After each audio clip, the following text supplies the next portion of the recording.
Just a quick tip really on the weathering in general. Excuse my compressor. I'm just weathering up. I bought a load of these little mini tanks off eBay. Cost probably like £1 each or something. They usually go for pretty good prices. So as you can see, by using an artist spray gun, it goes from that horrible plasticky green with one coat, it'll go to a nice matte, if you use a nice matte green. I'm using German camouflage green. You can get a nice matte effect. I'm not spending too much time on these. And then what I'll do then is use a Tamiya Flat Earth FX52 Flat Earth around the bottoms, and that gives a nice sort of weathered use look of the tank. You can also use Rail Match weathering colours, which are ideal as well. They're acrylic, which you water down. It's just general water. If Humbrol enamels, obviously use thinners, cellulose thinners, or the correct thinner that you can buy for them. And that's usually come out quite nice. Got a load of railway wagons, probably around 200 to weather, because I hate brand new looking wagons.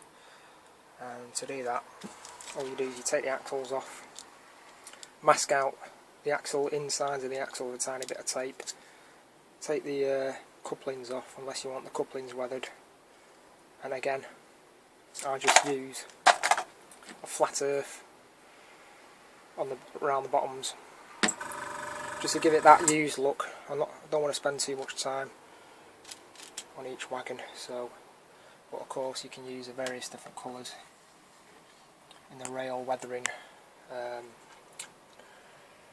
life colour range, which is really good. So, and what I'm using is the artist spray gun, and that's the cleaning station, and the hold putting your paint in keeps it nice and steady.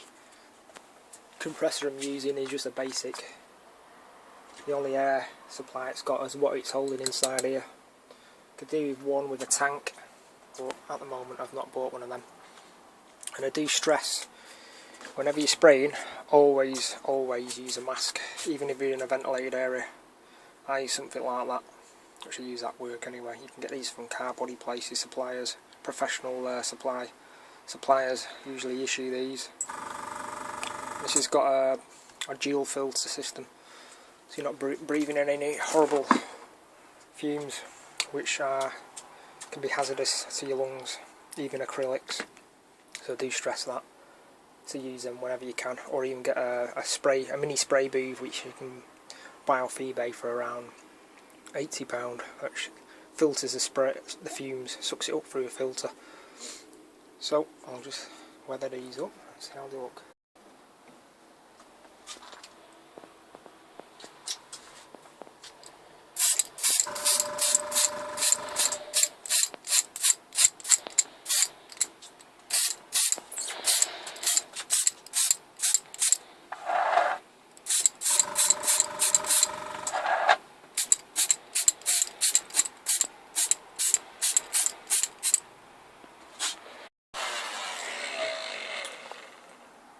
Right, I'm just speeding up the drying times.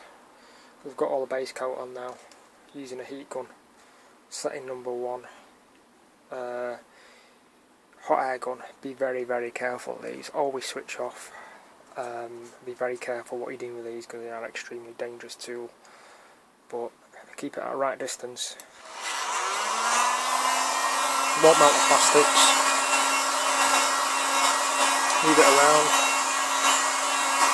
Speed up the drying time of the paint for the next coat, because it is quite damp, a lot of moisture in the air, because I'm using the enamels anyway. So on this first coat, which is thinned down about 50% on the enamel, the next coat, which is acrylic, will spray virtually straight out the tin, which is a Tamiya.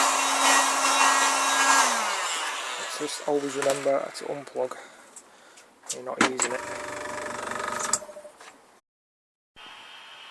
Yeah, so I've just been buying some Fleischmann flatbed wagons, 24342. I've been buying quite a few of these flatbed wagons because I've wanted